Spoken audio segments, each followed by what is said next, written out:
Have a clear measurable outcome. So clear measurable outcome అంటే ఈరోజు నేను చదివేశాను ఇది అని కాదు, అది మీకు వచ్చిందా లేదా, దాంట్లో మీరు క్వశ్చన్స్ అడిగితే ఎలాంటివి అడుగుతారు, ఎలాంటి వాటికి మీరు ఎలా ఆన్సర్ చేయాలి, అండ్ అన్కంప్లీటెడ్ టాస్క్స్ని షిఫ్ట్ చేయండి, తీసేయద్దు.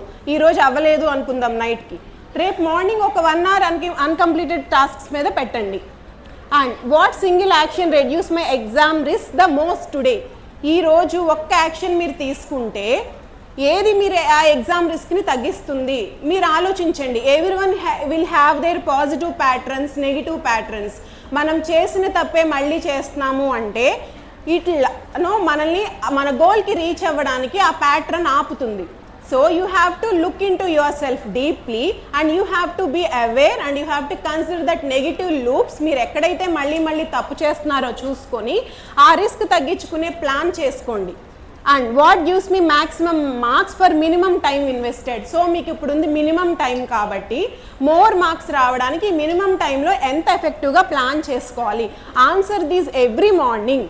ఎప్పుడైతే మీరు ఎవ్రీ మార్నింగ్ లేచినప్పుడు ఈ 3 టాప్ టాస్క్స్ని పెట్టుకుని మీరు ఆన్సర్ చేసుకుంటారో అప్పుడు you can reach your goal very much. And organise your time. So you have to, నేను పిజ్జాని ఎలా కట్ చేయాలన్నానో అలానే ఈ డైలీ మీ టైంని 24 hours టైంని ఆర్గనైజ్ చేసుకోవాలి. Study block, revision block, test block and rest block. Coming to rest block, it's a non negotiable thing.